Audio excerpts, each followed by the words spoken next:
Hello everyone and welcome to AceOSCE's video for today. This is me Alicia and thanks for joining me. Today I wanted to answer a really nice question one of our members asked us, and they asked us, what's the difference between the CPS and the CTC?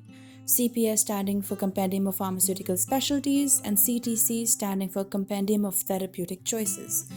Now, these both are really big references that are really helpful for you in your PEBC exams evaluation as well as OSCE and MCQs. So in this video, I'm going to try to answer that question.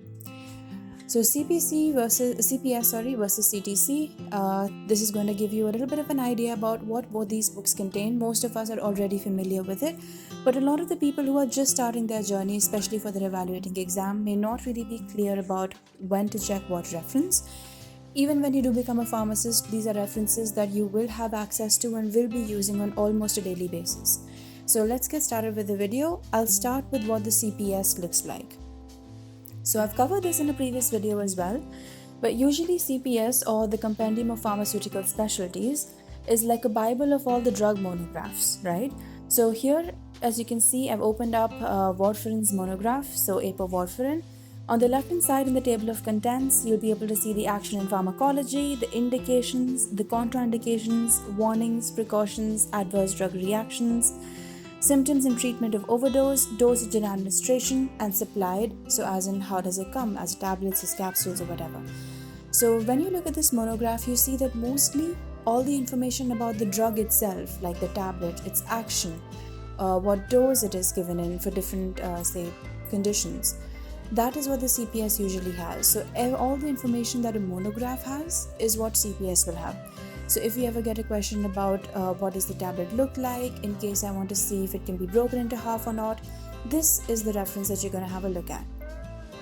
In terms of the CTC, I've opened up depression here. So depression is a chapter in the CTC. CTC stands for Compendium of Therapeutic Choices. So what sort of therapy do you choose in what condition is what it tells you. So in terms of, say, depression, it's a whole chapter in the CTC. On the left, you'll see the introduction, so basic introduction to the chapter. What are the goals of therapy? What are the investigations we do for depressed patients? What are our choices to treat this specific therapeutic illness? Choices during pregnancy and breastfeeding. Some tips they want to share with us. Some algorithms that are going to give us a flow chart as to the treatment and guidelines to treating them. Then comes the drug table, where you have all the drugs that are listed that are approved for use and sometimes even not approved for use by Health Canada for that specific condition. So whenever you're looking for treatment options for a specific condition, pregnancy and breastfeeding tips, those are the things you are going to look for in the CTC. Let's have a close look side by side for both of these references. So on the left we have CPS and on the right we have CTC. Just to reiterate, in terms of drug information, in terms of dosage and administration of a specific drug, that is CPS. And when we are looking to treat a specific illness, or when we have the condition and we want to know more about treatment of its conditions and not only about one specific drug, that is when we look at CTC at. There's another couple of important things that I wanted to share with you guys. Now, in terms of the CTC, you can see two sections, that is algorithm and drug table. These are not things that are available in the CPS, and these are really helpful for guidelines in treating certain conditions. Again, really important for you guys to know when you're giving your PEBC exams. I want to quickly show you some snippets of what algorithm and drug table stand for and what information they usually give us, therefore making these really important and valuable lessons for us in our PEBC exams. Let's look at algorithms.